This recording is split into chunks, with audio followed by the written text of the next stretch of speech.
Well, good evening, everybody. First things first, as we always do, can you hear me? Can you see me? Not always a good thing. And does everything look and sound okay? Please do let me know in the chat. Then, as always, we're going to go through and just say a few welcomes to other people that are in tonight. And then we'll talk about some of the topics I want to cover. And obviously, the most important thing is apparently my shirt and the beer that I might be drinking tonight. So we'll also take a look at doing that. So just let me know if everything sounds okay. That would be absolutely fantastic. Thank you very much, King Hammond. Thank you very much for letting me know. Awesome. Sound check.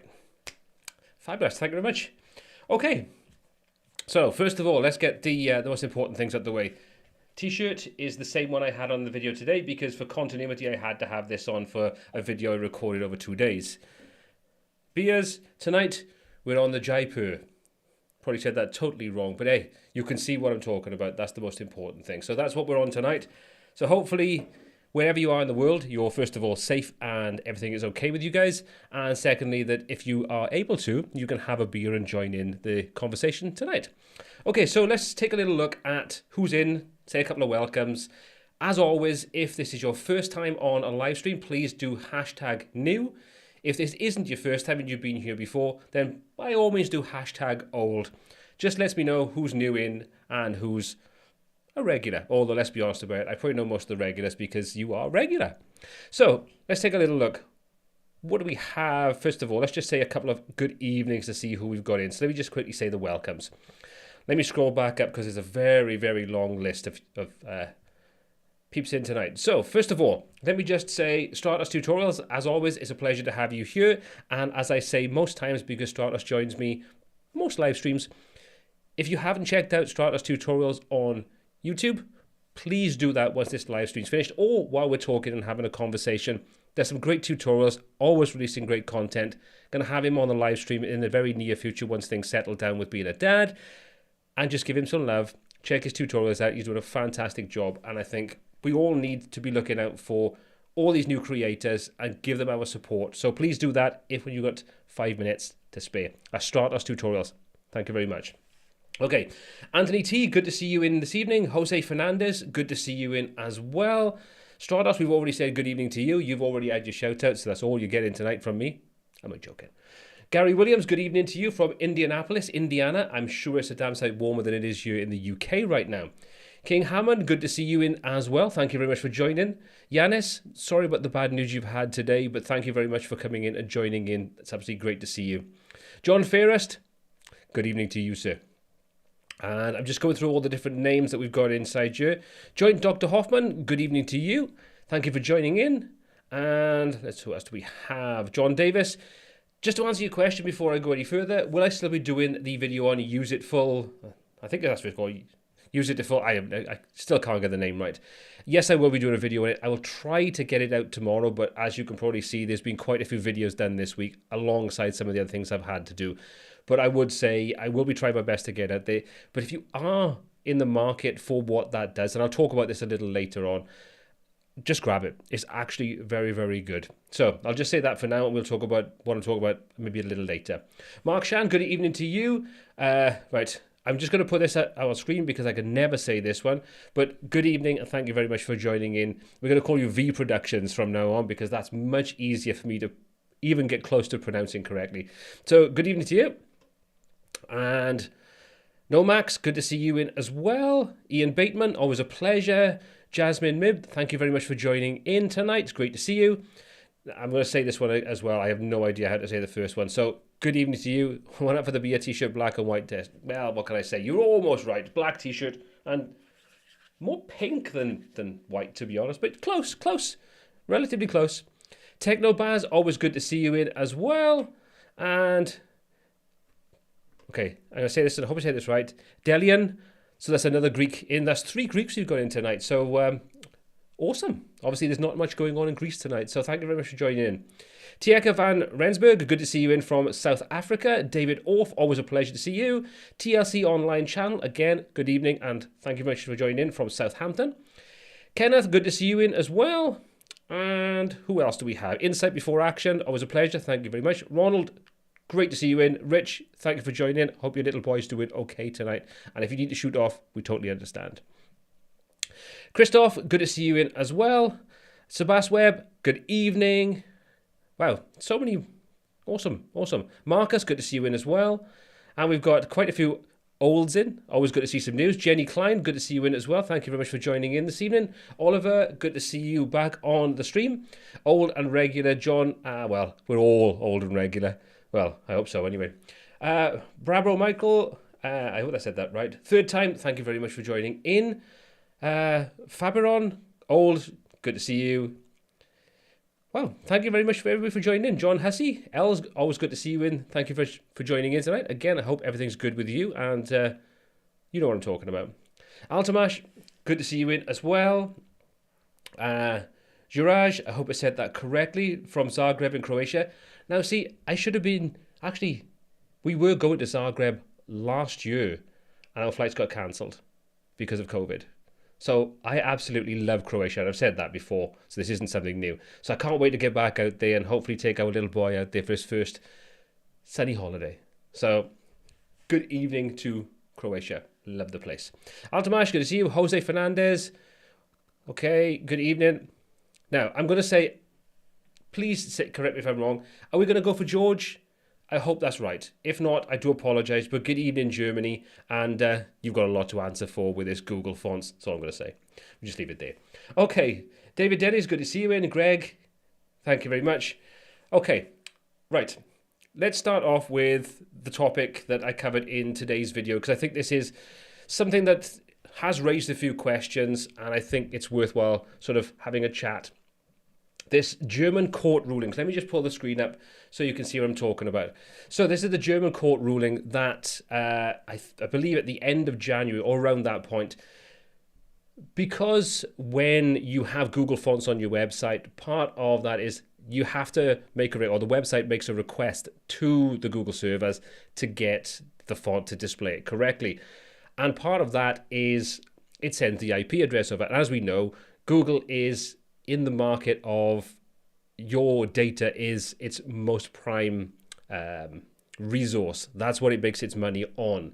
That's how it gets such targeted, sort of marketing and things like that. So we know that we are the commodity. That's why so many things on Google are free. Now, part of that is when it sends the IP address over, as probably many of you know, an IP address can be used to track back and trace a particular user. It's something that, yes, you'd need to have permissions and things to find out the exact user to go back to the ISP and those kinds of things, but that can be done. And the German court ruled that that was against GDPR because the user to the website didn't explicitly consent to Google Fonts. That's my understanding of it. Like I said in the video this afternoon, I am not giving you any form of legal advice. If anybody's sure to give you legal advice on GDPR or give you solid advice, it would be Els. She knows what she's talking about when it comes to it. But this is something that, while you may think that, okay, this is Germany that's kind of like done this, so why should we care? Or you might be in the US and you might think, well, GDPR doesn't apply to me. But we do need to be mindful of the fact that if Germany's done this and it sets a precedent, and other countries that are in the EU or that follow GDPR want to take this on board, they could very easily adopt a very similar strategy. So this means that we've got to look as web designers, as potentially website owners and things like that. We need to be mindful of the fact that this can have an impact upon us. Now, one of the questions that kind of popped up is, well, how are they going to enforce this? And yeah, you're probably right, in certain respects that could be difficult. But if this became a sort of a European GDPR-based mandate, shall we say, that everybody adopted this same kind of thing, then we probably would start to see some different countries, some legal systems in different countries would probably prosecute to make a point. So we just need to bear that in mind, that while we might not think it affects us now, it's something we do need to be mindful of because it could affect us in the future. So how do we kind of get around this? And again, this is not me giving you any kind of legal advice. If you're concerned about this, then I would suggest seeking some information from people that would probably know a damn sight more of me than me. But the easiest way to handle something like this, like I covered in the video, is to self-host those Google fonts. Now, there's lots of different ways you can do it. And again, if you haven't seen the video, let me just quickly get that up on screen a second. Let me just switch back to me a sec, just so you can see the video I'm talking about. So we're both all on the same page kind of thing. So I released a video earlier on, which is this €1,000 fine kind of video. Let me just put the screen back up. So you can see it's by there. Hopefully you can see that with the big face. So one of the things I said in there is to sort of show you different ways in which you could actually self-host Google Fonts yourself. And it's not particularly difficult, and depending upon the system that you're using, you could find various different ways to do it. You could do it on a theme-based level, you could do it on a code-based level, you could use a plugin to do it like I've shown in the video, and there's several different plugins you could utilize to do this same kind of thing. And if you're using a tool like Elementor, for example, then you could even do this directly inside Elementor. Lots of ways you can do it. But just be mindful, and I would say for best practice from this point on, if you've got your own websites or you're building sites for clients, or retrospectively, depending upon the system that you're using, I would recommend going back in and taking whatever Google fonts you're using and setting those up so they're going to be taken from your server as opposed from the Google server. It's just one less thing to worry about in the future should things change and get a little bit more strict on this front. So that's kind of where I was coming from with that. And I do think it's a very real thing we need to be aware of, because GDPR, as with most things, is the same as the sort of the cookie consent, all that kind of crap. All it does is it's taken a sledgehammer to crack a nut, which seems to be the most frustrating way in which most of these things are addressed. Is let's see the worst way, because I don't know if you are like me, but the number of websites that I go to that have, the cookie consent thing, and a lot of them are great. You literally with it, reject all, bang, 2 clicks, you're done, and happy days. But there's other ones that are using a very common system, and you literally have to go through legitimate interest, no, legitimate interest, no, blah, blah, blah, blah, blah, all the way down the list, and you end up with 20 things on it. I'll never go back to that bloody site again. And this is the thing that I think everything we can do to make life easier for the people that are suffering from GDPR crap and cookie crap, we should do it. So like I say, if you can offload that to your server and do away with that link to the Google servers, just do that. That's what I would suggest you kind of look at doing. So that would be the first thing I'd want to talk about, or that would be the first thing that I would suggest. Like I say, I'm not talking about this from a legal standpoint. I'm not qualified in that respect at all. Now, the other thing that sort of came up was, kind of 2 things. One was, what if I use a CDN? Well, a CDN is more to do with the HTML files, the PHP files, the image files and things like that, the JavaScript and things. My understanding, and please correct me if I'm wrong, because while I'm technical on certain levels, there's other things that I'm really not that savvy about. But correct me if I'm wrong here in saying that the CDN still wouldn't stop you from connecting through to the server when the browser connects to it, not the CDN, the browser that the user is going on to, because generally I believe that Google fonts are not going to be cached by a CDN. Again, like I say, correct me if I'm wrong, but don't rely on a CDN to do that side of things. But if you did install the fonts onto your server, then my understanding would be that you would benefit from that CDN and caching because the files are local to the server. The other thing you would potentially benefit from would be a small sort of boost in performance, because you only need to install the variations of the fonts that you want. So you might want bold, italic, and sort of standard, maybe light. So 4 fonts, for example. Whereas when you use a font group, and again, from my understanding, is you're probably loading in the entire font group, not necessarily just the 4 fonts that you would actually want, or the 4 variations of the font family that you would want. So there's going to be benefits all around. So I would say, like I say, from this point on, if you can use this, if the system you're using sort of allows for it, or you are happy to put a plugin to do it, or you just want to get into the code side of things, then by all means do that. But cover yourself and make life easier. Okay, so let's take a little look at you guys' feedback, because I'm interested to see what you've got to say on this. And as always, this is a conversation. So please, if anything I'm saying here is wrong, like I say, I understand various parts of it, but there's still some things that I'm talking from what I would consider to be a logical sort of standpoint, but it doesn't necessarily mean that that's the way it all kind of works. So by all means, like I say, tell me if I'm wrong or not. Exactly, Oliver, yeah, you're right. I know GDPR is valid in the whole of Europe since May 2018, not only in Germany. But Germany is the first one to kind of bring in this particular sort of or to enforce this kind of law side of things. So I think we just need to be understanding that that is something that, while Germany's done that, it could still be taken as something a lot more countries are going to do. Because let's be honest about it, in a lot of ways, I know €100 is minimal, but that's just Germany.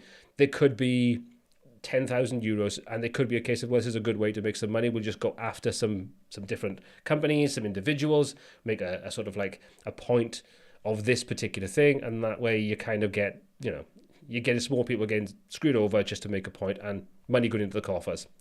Anyway, let's have a little look. Saman, thank you for choosing this topic. Today's topic is an interesting one. I have a question regarding this, always occupied my mind.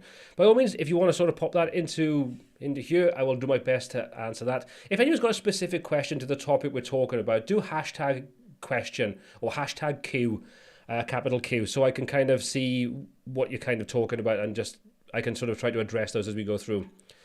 Okay, Jasmine. This means that we should disable Elementor's default fonts, right? Because Elementor's fonts do contain Google fonts. Please correct me if I'm wrong.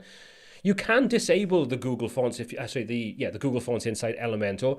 I tried it earlier on today as part of the video, and I found that it didn't work, even using the sort of the code that they supplied on their website. Now, whether this was a server level cache issue, whether it was a browser level cache issue, or whether it was just a back end was still displaying them as opposed to a front end side of things. But you can technically do it. Yes, you can. Do you need to? My understanding is you don't with Elementor, because if you don't actually use a font from the Google font library inside Elementor, it doesn't load that library in. This might have changed. This might be different. This might be me talking absolute rubbish. But from my understanding is only when you actually use one of those Google fonts will Elementor load in that Google font and therefore make that sort of IP request to Google itself. So I would say, as long as you don't use them, if you want to use the Google fonts, use one of the methods that I covered in today's video. Upload it directly inside Elementor's local fonts option. And that should then cover you, because you'll have a separate section inside there just for that font. When you call it up, it's going to use the local version instead of the remote version and make that call to the Google servers. Like I say, that's my understanding of it. So hopefully that will answer that question. Let's have a little look. So WordPress might... So bear with me, because the comments are coming flying in at the moment. WordPress might build it into the next update for all fonts. The fact that Paul is raising the key developers will build it into safeguards. Oh, I really wish, John, that I had that kind of leverage when it comes to different companies. I mean, some companies might take on board some of the things that I say, but I wouldn't hold my breath on that being something that will happen because I've said something like this. It would be lovely if it did.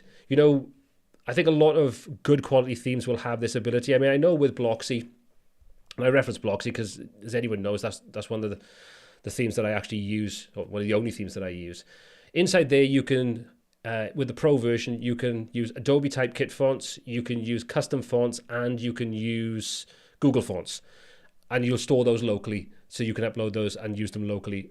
It's built into it. Elementor, you can do the same thing with like WOFF2, TrueType fonts, SVG fonts, and there's a fifth one, I can't remember the name of it. So you can do that on there as well.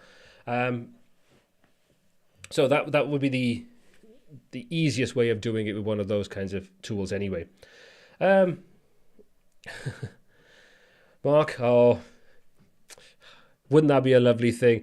The easy fix would be Google realizing they don't need to harvest our user IPs to serve a font.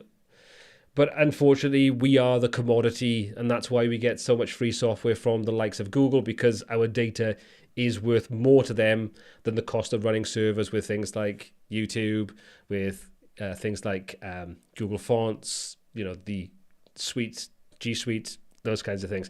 Unfortunately, we are the commodity. And I say, when something is free, you become the commodity. I think that's the saying, something like that anyway. So there's lots of ways in which you can handle it, but like I say, I would be just make sure that from this point on, and if you can retrospectively go back and do it, just to make sure that then, if this does get adopted, you don't have a nasty email or letter coming through and you have a problem.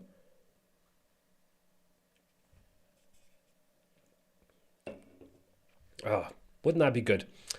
Cookie pop-ups, GDPR, we should really just make sure that online privacy and security are taught at school.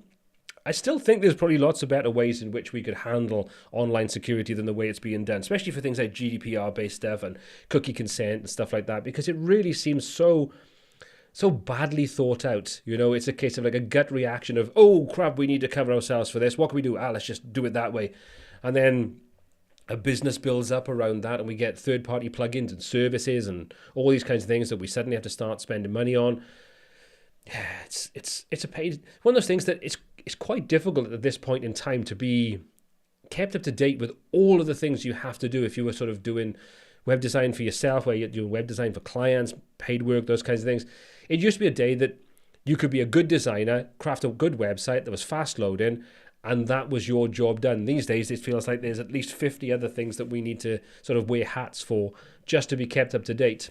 So anyway, right, okay. So that's kind of where I am with that. I don't want to go too far into that because, let's be honest about it, this is a topic in its own right, and hopefully what I've sort of demonstrated is how you can kind of get around it, and we've talked about how you can kind of hopefully avoid a lot of the stuff that this could bring with it. I say the bottom line, I think, is just cover yourself if you can and put yourself in a position where this is one less thing that you have to worry about in the future moving forward. Okay, so there's another topic that I want to kind of talk about, which is about WordPress in general. Now, this isn't about any particular platform choice, moving away from WordPress to something else. It's more about the reliance that a lot of us have on using WordPress, or thinking WordPress is the tool that we should use for everything. Now, I've been a long time thinking about this, and I am going to put a video together. I was talking to someone the other day about it, and there are lots of use cases where I think there's plugins that sit on top of WordPress, and I don't really see why you would want to do it. Let me give you an example. If we take a look at a tool like MailPoet, and I'm talking about different ones like this, not because I want to pinpoint these specific tools. There's more alternatives out there that do the same kind of thing. They're just things that are fresh in my mind because they were on AppSumo not too long ago, and they're just sort of stuck in my head. Why would you want to use a tool like, for example, MailPoet, where you want to handle your email marketing? And for anybody who doesn't know what a tool like MailPoet is, it's basically you'd install this, you'd set up SMTP servers, and then you'd use that as an email marketing platform inside WordPress, and you could use it for yourself, or you could use it for clients and things like that. Now, for me, I don't really see the benefits of doing this. I know people will say, but there's the cost. Once you've bought the plugin, especially if you get on a lifetime deal or there's a small recurring fee, then you paid it, and that's that. But it's not. Because if we take an example of something like, MailPoet, or maybe something like a CRM, something like, a customer relationship management tool, there are various different ones. Again, ones that have been on AppSumo in the past, and there's plenty of tools out there to do this kind of thing. They sit on top of WordPress. I don't really see why you would want to do that, because you open yourself up to so many other things that you have to take into consideration. Like I say, pricing is not relative when it comes to things like that, because once you've bought the software, whether it's a recurring cost or whether it's a one-time fee, that's just the start. Because then you've got the cost of hosting, you've got the cost of security, you've got the cost of the time and effort it goes into updating, maintaining, running those servers, make sure everything's okay. In the case of something like, a CRM or email marketing or anything like that, you've got to also then deal with a lot more when it comes to your security of data, your GDPR, or whatever it is in the States, their sort of relative version of this. Is it copper or something like that? So I really don't understand why so many companies and so many people actually, well, more a case of why people, because at the end of the day, if there's a market there, companies are always going to create products for it. But am I the only one that thinks that WordPress is good for building websites around, but it's not really the platform I would want to build my content or my customer relationship manager or use for my email marketing software? I would much rather use a service that's dedicated to that particular, sort of service. For example, like, Mailchimp or MailerLite or ActiveCampaign or one of those kinds of tools. Because at the end of the day, there's certain other benefits. One, you don't have to deal with security. Two, you don't have to deal with, in the case of email marketing, your reliability for deliverability, all those kinds of things. There's a lot of things that, we take into consideration. We think, oh, well, once I bought that, I stick it onto WordPress, host it on some cheap hosting, and boom, there we go. But you can't, because cheap hosting has limited resources. They're going to have, SMTP servers. You can't really use your cheap hosting for that because they're going to have a limit on how many emails you'll be able to send, and then you get blacklisted, and then your email marketing becomes semi-useless. There's so many different things that you have to take into consideration that the cost of doing all of that, to me, doesn't make a lot of sense. So I would love to know your thoughts on this. Tell me, do you have any kind of tools that you use that sit on top of WordPress? Email marketing, CRM, any kind of tools like that. There's lots of different things. I can't think of anything else off the top of my head right now. But there's lots of different tools out there that you sit on top of WordPress, and it just adds another layer of complexity and another layer of security issues, another layer of maintenance and ongoing support and price and all those kinds of things. What's the benefit? Tell me, if you use this yourselves, tell me what benefits you kind of get from this. Because if we take a look, for example, now King Hammond is coming up and saying things like Zapier or Automator and things like that. And this is, again, one of those areas that you might think, well, it's good to have my email marketing on WordPress because I can tie that into another plugin that I've got in WordPress, and we can have this bolted together kind of system. But with tools like Zapier and Pabbly Connect and those kinds of things, there's no difficulty in connecting so many different platforms together that you don't need to have anything hosted on your own servers. For example, like when I do my online courses and when I did my webinar, they were on different platforms, completely unrelated platforms that I simply use Zapier or Zapier, whatever you want to call it, to connect all those things up. And literally when someone purchased that webinar, everything else was done behind the scenes for me. So they were enrolled onto an email marketing list. They were tagged. They were then put into a sequence to be kept up to date with what's going on and what to expect. They were automatically added to the webinar on the webinar platform that I chose, and other things were kind of going on. So I can't really personally see a massive benefit that outweighs the negatives of using WordPress for things that it's not really intended to be used for. Oh, okay. So sorry, I just seen this. To play devil's advocate. Come on, Mark, tell me. Play devil's advocate. I want to know. Like I say, this is my opinion, and at the end of the day, that's it. As we know, opinions are like a-holes. Everybody has one. So please do tell me if you've got a differing opinion, or if you've got a use case that you think, actually, Paul, WordPress and this kind of tool is much better than the software as a service, the SaaS kind of tools that are out there, like Mailchimp, MailerLite, those kinds of things. Because I would love to know what you kind of think. What are you using? Are these systems that you're putting together yourself? Okay, so Mark, to put this up, data ownership. Only need to go to your site to do things. Data ownership, yes, but you can't tell me that data ownership outweighs the fact that then you are responsible for data security. If there's a breach, there's problems there, making sure your security is up to date, and all the things all the implications that come with that. GDPR, being up to date with GDPR for Europe, whatever's going on in America. If another country comes in with another variation of a GDPR type thing, I can't see why the data ownership side of it outweighs the risk that kind of comes with that. Like I say, this is my opinion. Doesn't mean to say it's the right opinion.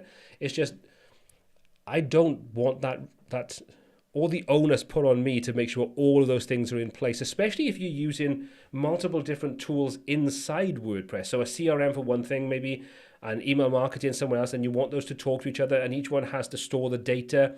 Then that's two lots of data. You have to make sure you've got all the security measures in place, and two points of data that could fail or could be compromised and open you up to a world of problems. There's a lot of things there that I don't really fancy being responsible for. So from my point of view, I'm a little bit, that for me isn't a strong enough reason to go with that method. And the other thing is, most of these SaaSes, you can download the data anyway. So if you want to have access to that and you want to move it somewhere else, you're only going to look at most email marketing platforms. You look at something like MailerLite. You can easily just download all of the data from there and upload that to another email marketing server. Do you know what I mean? So there's lots of different things there for that.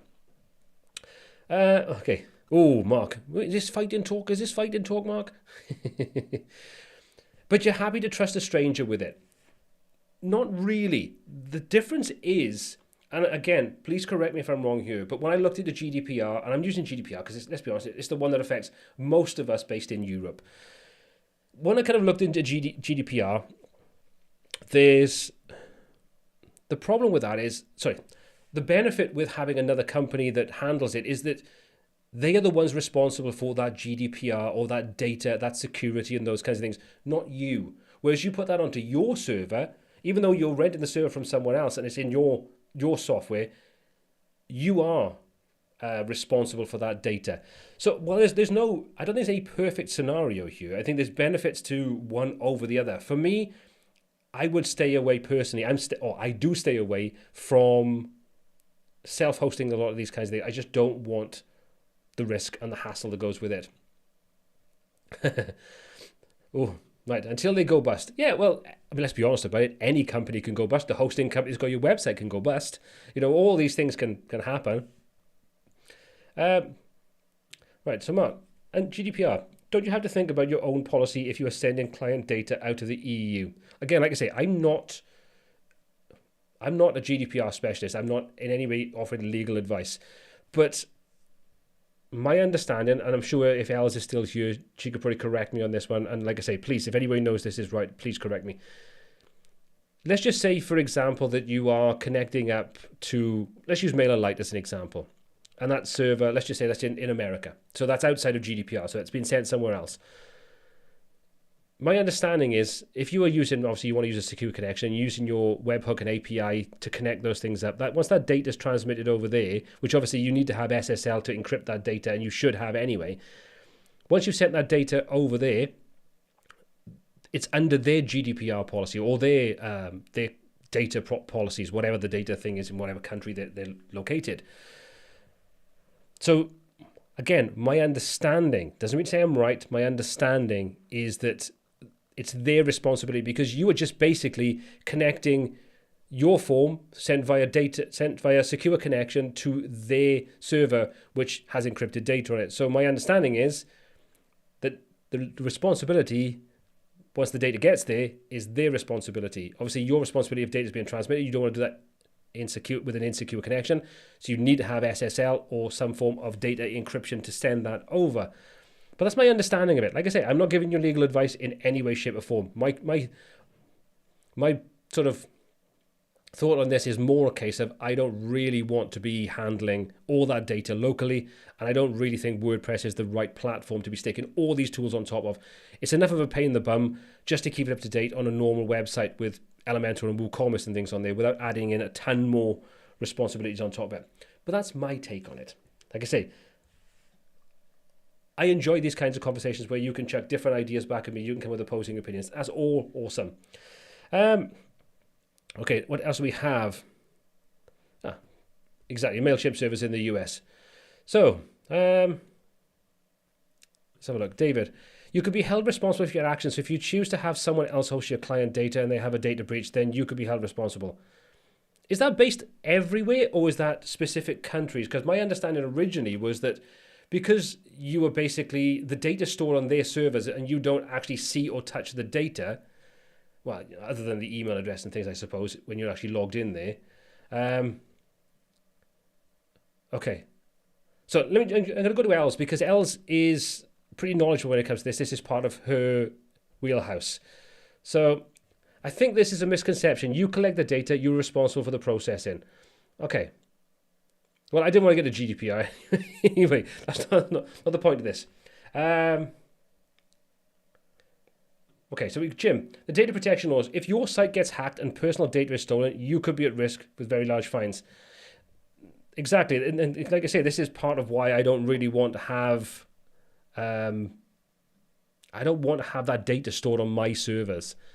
In the same way that when you're doing like payment transactions, for example, with PayPal, you don't handle that data. You don't have any credit card data, any sensitive information, those kinds of things. And whatever data you kind of store then inside a platform like WooCommerce, your GDPR obligations are that they can request that data to be wiped out, those kinds of things. And I know that WooCommerce has kind of implemented that. And also to have that data be deleted after a certain period of time and those kinds of things, which you can set up manually yourself.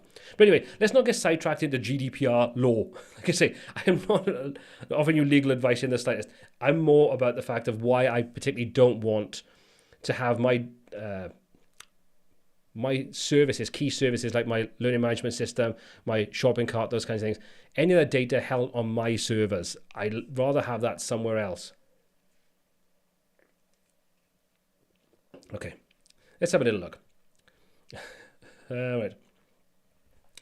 Okay, so we've got lots and lots of comments coming back here about the GDPR side of things. See, this is the thing. I think we've all kind of got very different takes on things, and I think it would be good if we just had some way or someone that could actually tell us in plain old English, what are your responsibilities when it comes to data that's held here, or data that's processed in this way, or you're doing this. For example, you've got someone signing up to an email list, so they literally have a form on your website that encrypts the data and sends it over to the sort of email servers, for example, MailerLite, Mailchimp, those kinds of things. Who's responsible for what? At what point is the owner of the website responsible? Is that sent off then to the owners of the company providing the server that actually has all that data stored in this example, Mailchimp or MailerLite? We just need to have a really clear and plain, simple way of doing these kinds of things. Yeah, exactly. Sorry, these are so quick. Jamie, spent 2 years working on GDPR for a global company. The lack of understanding is insane. Yep, and I'm probably one of those people that has minimal understanding. But also I think it's one of those things that it changes. You know, they gave us a certain amount of time, and these sort of like stipulations. You have to be able to do this, and you have to include this, and yada, yada, yada. But the reality is, they didn't write it in plain English for people that are actually building or running their own websites or building sites for people. It's just, yeah. I'm going to put this up now, and then we're going to move on.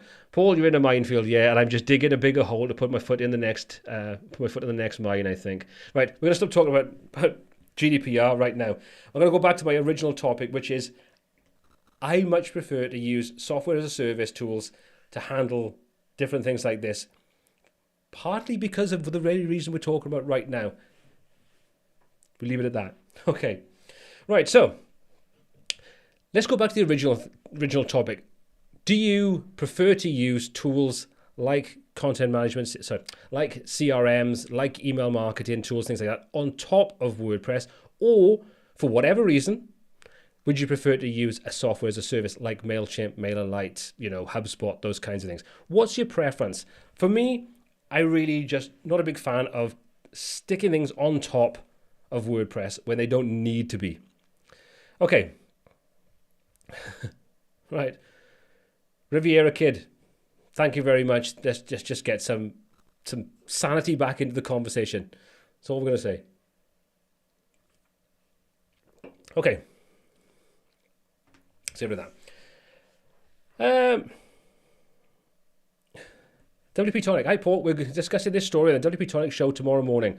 If anybody hasn't checked out WP Tonic, head over to wp-tonic.com. I was on the podcast and the video version of the podcast a few weeks ago, before Christmas, before my little boy was born, and I had a lot of fun on there. Didn't have a clue what the questions were going on because I missed the actual email that gave me all the lowdown on what questions were going to be asked, but that was my bad. So yeah, if you haven't checked it out, head over to wp-tonic.com and take a little look over there. Now, before we continue on, and I take some of these questions and things that are kind of coming up, today's live stream is sponsored by me. So I'm just going to say I've got a couple of days left on this, and I'm just going to blow my own trumpet for anybody that hasn't actually seen this. So there's a couple of days left on my Design System for Designers course. As you can see, there's still 2 days and 4 hours and 19 minutes until registrations are closed. So if you are in the process of building websites, or you build websites for clients and you want to help streamline the process to be creating faster, more profitably, check out my course. You can find that on designsystem101.com. designsystem101.com. That's designsystem101.com. Only open for the next 2.5 days or 2 and a bit days, and then it closes for several months before it comes back again. So if you'd like to check that out, there's all the information you'd want. There's an introduction to what the course is all about. Tells you some information. There's even some dodgy geezer called Richard Wade on there that's giving me a testimonial. Wouldn't trust him in the slightest. But this will give you a breakdown of all the things that's included, what you can kind of learn from it, and how this can help you speed up your process of building websites, whether it's for yourself or for clients. Lots and lots of benefits. Anyway, that's my sponsor spiel out the way. Let's go over to the Q&A.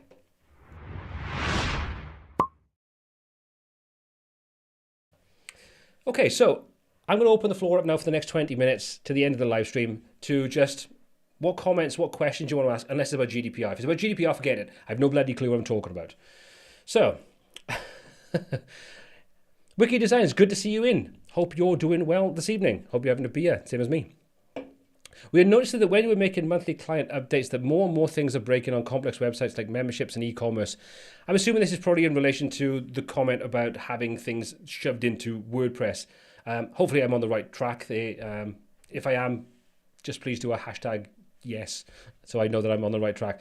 But yeah, again, this is one of those things that there's just more bloody things to update and more things to go wrong.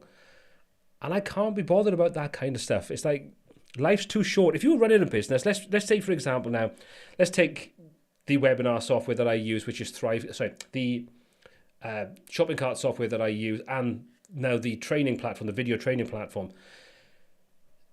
If I had to deal with that inside WordPress, which I tested out lots of different options, most of the main players, it was just too much hassle. It really was. And to put on top of that, having to maintain it, update it, make sure all the data is secure, all those kinds of things.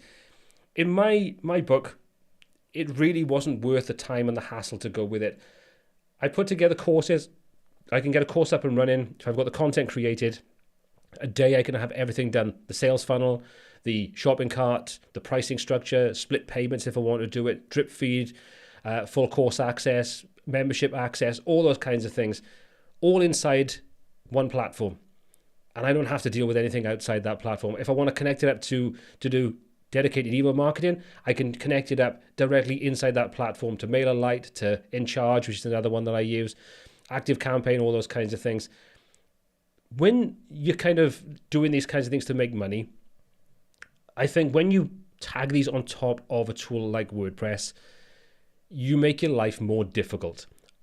And I think in this day and age, I would much rather make my life simpler and be able to get the creativity. It's one of the reasons why I changed over from the Adobe suite and the PC over to 100% Apple Mac, because I can now create a video, edit it, get it uploaded much quicker than I ever could using the PC and Adobe and those kinds of things. Because if you've ever done any video editing in Adobe, you'll know it's unstable, it's slow, playback is poor. Even on the spec of the machine that I was using was an i9 processor, 32 gig of RAM, NVMe hard drive, 2080 video card. It wasn't a slouch by any stretch of the imagination. And I've got a base model Mac Mini here that I can edit videos with smooth playback, multiple streams of 4K, no problem whatsoever. So I can put the video together so much quicker. And the same goes for when I'm working on creating courses, when I want to create, I want to do email marketing. I just want the platform to work. I don't want to have to worry about updates, security, things not working. One thing clashing with another when there's an update to this plugin that causes this plugin to fall over. It's just not worth it. Life's too short. That's my opinion anyway. Right, let's have a little look. Sorry, I've kind of gone for a little bit of a rant there. Karen, I'm able to filter CC. Oh, right, I'm not going down the route of answering specific questions about things like that. Unfortunately, the technical questions. This is one of those things that on the live streams I try not to answer technical questions because it's too difficult to kind of do that side of things without showing screenshots and just making sure everything I'm saying is right. So if I don't answer your questions when it comes to a technical problem with a specific plugin or theme or something like that, don't take it personal. It's just one of those things that the live stream is not the platform for me to be able to answer those questions. You're much better heading over to the WPTuts Facebook group, which you can find on wptuts.co.uk/Facebook. getting involved there, posting your questions, things you're stuck on. There's over 8,000 members on there now that are all helping each other out. So that's the best place to get help and support for any technical questions you may have. Wanted to put that out there so people don't feel like I'm being rude, not answering those technical questions. This just isn't the right platform to be able to do that. This is more a discussion platform where we can talk about topics and have a more of a broad conversation kind of thing. So hope you can understand that, and thank you very much for the understanding. Okay, so Chris S. What's your thoughts on WordPress 5.9 and page builders with themes that use the new built-in builders? Personally, I avoid themes when I use Elementor and use the Hello theme.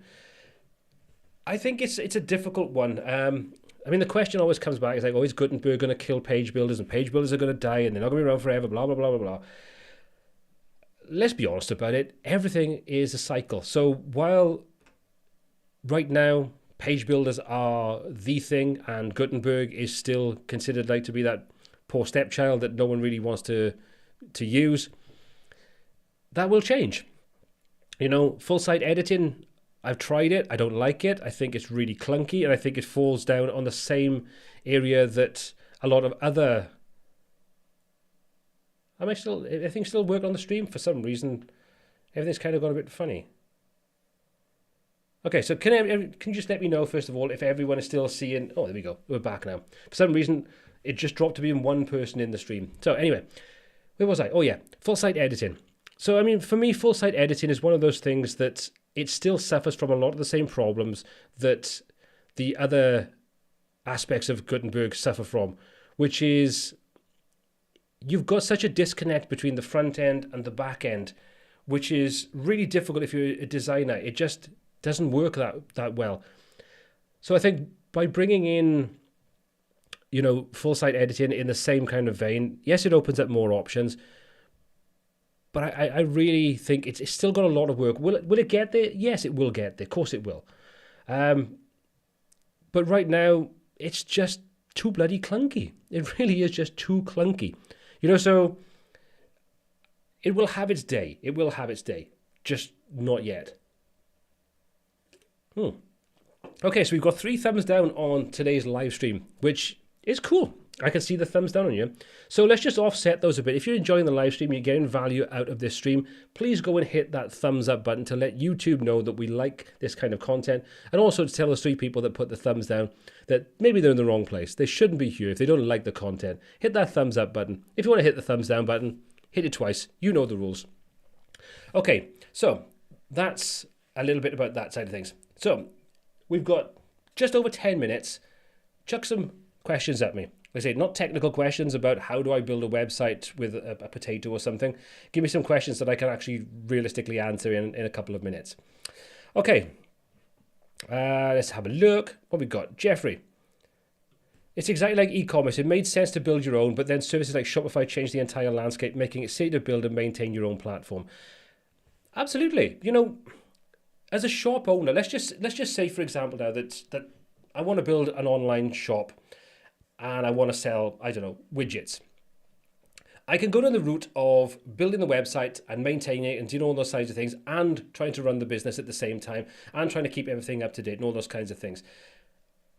But when your business gets busy, do you really want to be dealing with all the technical things and all the updates and the maintenance that kind of comes alongside a tool like WordPress, where you've got to maintain it, you've got to sort of deal with the hosting side of things, deal with the maintenance, deal with the updates, deal with the conflicts, and deal with the orders, and deal with the email marketing, and deal with the products, and all the things that go with it?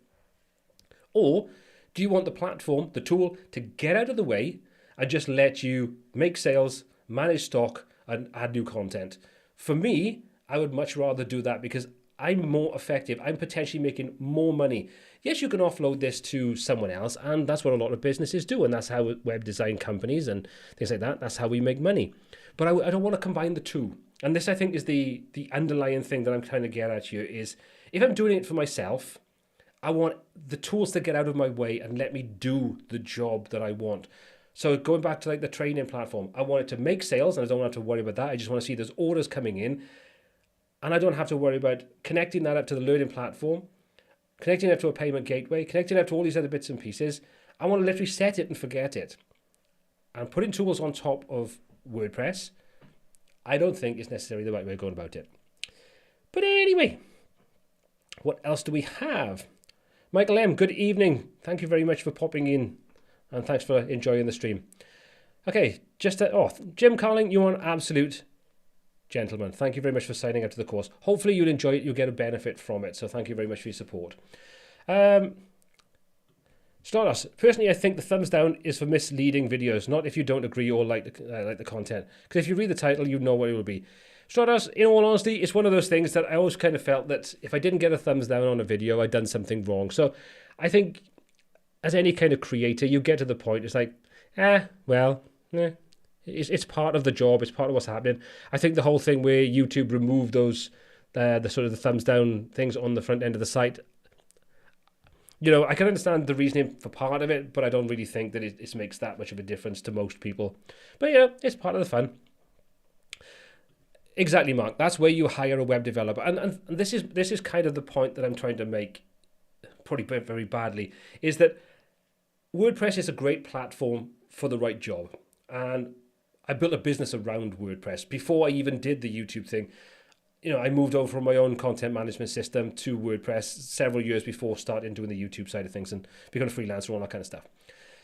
So it is a good platform, but I don't think it's the platform that so many other businesses or so many other pieces of software build themselves on top of.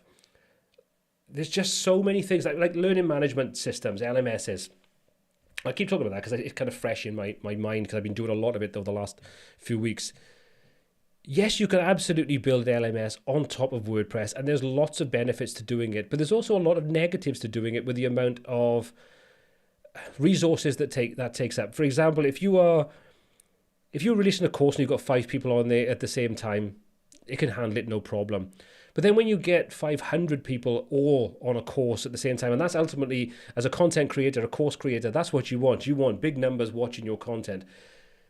The cost of scaling that then becomes very, very high. Then you're going to be starting looking at dedicated servers, and then your monthly outgoing costs are going to get high. And with that, there's going to be a expectation of a higher level of knowledge, or you're going to have a system administrator that you're going to have to pay money to. So there's another expense. And all the other things that go with it, the liability of the SSL and those kinds of things. Whereas if you're using a platform that's dedicated to delivering learning online in a video format, that's what you're paying for. And you literally have one thing. You go on there, you create your content, you make your sales, you have your income, you pay your expenses. Your responsibility is a lot less. And again, like I say, yes, you can offload this to another company. But again, you then add complexity to it. You've got WordPress and the software, then you've got the hosting, then you've got the security, and then you've got... To me, it's just a recipe for a headache, personally. But anyway. Okay. Jasmine, I'm not too sure what you're talking about. What's that tool? What tool are we talking about? If you could just tag me in and just say #Q so I know what you're talking about there. Unless, of course, it's nothing to do with me, at which point, don't worry about it. Okay. We've got about 5 minutes left. So let's go through and just have a couple of things. Let's just take a look. Andrew, what are your thoughts on building sites for clients with Shopify rather than WPCrue, etc.? Personally, I would. It's only a tool after all. I think there's a certain level of sort of snobbery and things like that to do with the tools that we use. And there's also a certain level of, well, I know WordPress, so I want to stick with WordPress. And it doesn't always necessarily mean it's the right tool. WooCommerce has its place. And I think for a lot of use cases, unless, of course, like I say, you want to go down that sort of VPS or dedicated server side of things, you know, when you get a site that's got a lot of traffic, it's fine when you've got a smaller store with less traffic, maybe fewer products and things like that.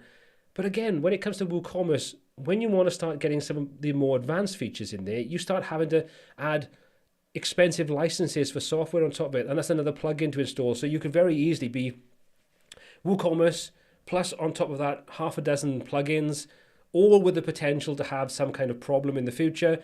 On top of that, you've got WordPress itself and any other tools you may be using, like a page builder and security software and those kinds of things. And then on top of that, you've got the server to deal with, and then you've got the SSL to keep up to date and those kinds of things, and server security and stuff.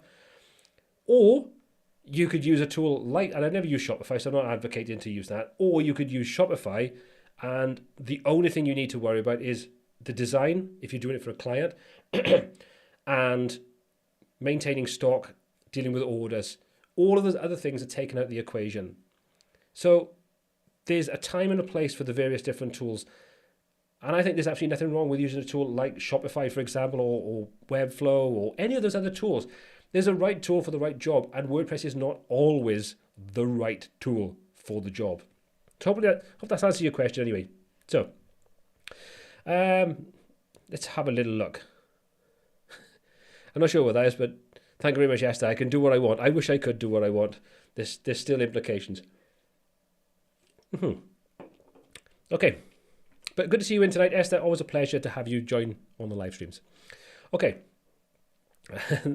Yes, where are the WP Head t-shirts? Funny you should mention that, because there aren't any. No, I'm just joking.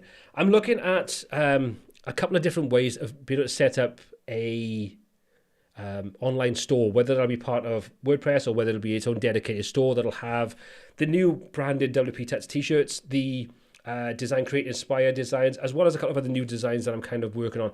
So they will be coming at some point this year. I've just got to make sure I choose the right platform to be able to deliver the sort of print on demand. So I am working on it, along with about 50 other things. But yes, there will be WPTuts t-shirts. In fact, I actually had 3 samples back last week of the new design on t-shirts, hoodies, and it had to be done a little baby grow kind of thing for my little boy. So you will be seeing that in a video or a photo at some point in the very near future. But yes, they will be coming. When I've rebranded the channel, I want to make sure that everything looks as good quality as I want. I don't want any kind of substandard print quality going out there. So bear with me, it will be coming. Right, we're going to have, what's the time? Just coming up to 8, sorry. Oof, WP, when it comes to LMS and WordPress, you're totally wrong. Hey, that's fine. We're all allowed to have our different opinions. You're wrong, if I'm honest. So, tough, my live stream. You're wrong. I'm just joking. Like I say, there's lots and lots of benefits to using different tools in different circumstances. For me, like I say, I literally just don't want to have another level of complexity on top of just being able to create content. I want to create my training courses, get them done, get them ready, and get them out there. And the tools that I've kind of decided to use allow me to do that super, super simple. Okay, Stephen, do you plan to launch any courses on how to run a web agency, like you get to manage clients and what to put in contracts? Thank you for all your great vids. I've learned a lot from you. To a certain extent, yes. There's a new course that will be partially coming out, hopefully next month, which is called the Client Lifecycle. And what that is, that's basically how me personally, so this is based upon my 15 years experience, so this isn't a case of this is the way, this is a case of this has been my way. That will be coming out, or at least the first 4 modules will be coming out probably in March. And that will take you from how to handle the first contact you have from a prospective client through the various different component stages that I set out, demonstrating how I've created processes and what processes I would recommend you implementing, whether you use mine, whether you use them as a basis, whether you modify them, or you just do something completely different, and mine just help you to take a look at how you could do it. It's entirely up to you. Right the way through then to where you hand off the site design to a client, and then another module afterwards about things you could do afterwards to kind of have recurring income and so on. So partial to what you kind of talk about, there will be a course, like I say, it's called the Client Lifecycle. The landing page will be up for that, hopefully next week or the week after, so it'll give you a complete breakdown and a video overview of what the course will actually include. And hopefully that will be something you'd be interested in. There will be an early adopters pricing for that, which basically means that there's about 7 or 8 modules, I think. Don't quote me on that one, but there will be about 7 or 8 modules. It will launch with the first 4 at a reduced price, and as part of that is every 4 to 6 weeks, the next module will be rolled out, and then subsequent enrollments would be at a higher rate. So the first ones that come on with the 4 modules will have it at one price. Then when there's 5 modules, the price will go up a little bit, and so on. And there will be limited spaces and limited enrollment windows, much the same as I do with the design system for designers course. So hopefully that's answered the question, Stephen, and please do keep an eye on the Facebook group, the live streams, and also there will be the ability to sign up as well to be notified. If you go, let me just bear with me 1 second. Let me just open up a window. If you go over to the WPTuts website, let me just pull the screen up. If you go over to the WPTuts website, let me just take that off there a second. There we go. Get rid of that.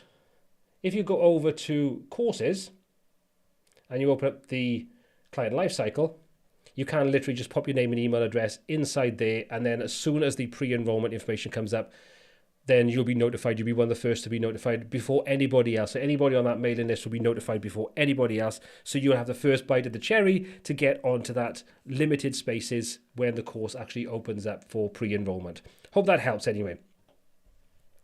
Okay, sorry if there was lag going on. Probably because I'm on Wi-Fi, so maybe there's a bit of a problem because I'm on Wi-Fi as opposed to using hardwired.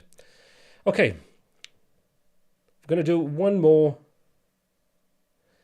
Okay, let me answer this for a sec. You're playing down the power of total ownership that you get with WordPress. I don't think I'm playing it down. I think there's a balance. Yes, you get total ownership, but with that ownership comes a lot of potential hassle, updates, maintenance, and all those kinds of things that go with it. So for me, and I say, I'm talking for me, I'm not talking for everybody else. That's entirely up to everybody, whatever your preference is.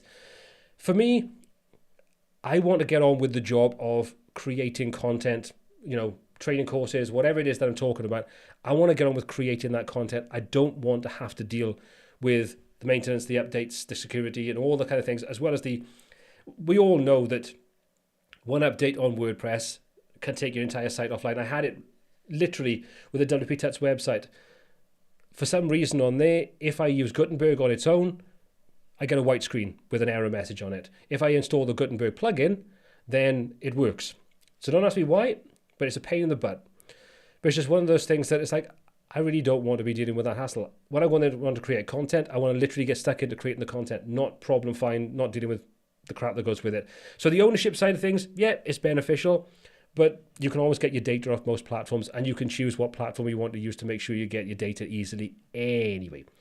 But anyway, okay, so Jasmine, I'm going to ask you a question. What's the tool you've been talking about that can replace WordPress? Do you mean having others doing the job, a company or developer? No.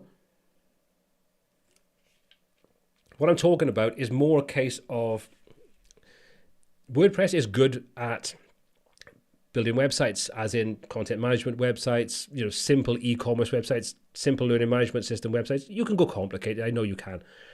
But I think when you get to that point of more complex, more, should we say, sites that have bigger demands on them, so we're talking like learning management system with like 500, 1,000 active users simultaneously accessing courses, or an online shop with thousands of people, online shopping at any one time. Do I think WordPress is the right platform for that? No, I don't. I really don't. If you want something that's going to be a dedicated online platform for e-commerce, get a dedicated platform for e-commerce. WordPress was never built to be an e-commerce platform. If it was, you would have had e-commerce built into it. That's where you put WordPress on top of it. That's where you put WooCommerce on top of it, or you put one of the other lesser known tools on top of it. For me, I don't think it's the right tool for every job. So that's basically it. Okay, let's ban Loveface XYZ because that's obviously some plonker that's putting some crap in the comments. Okay. Okay. Yeah. I got prawn spammers. Exactly. I know. I'm obviously getting so popular.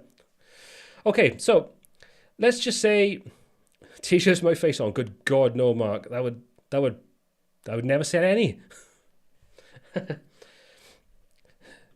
Say something with an Aussie accent. G'day.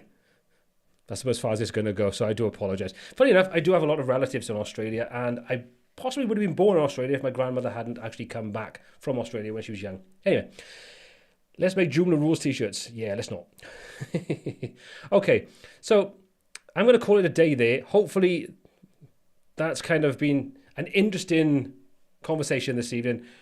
I've enjoyed it. Hopefully you've enjoyed it as well.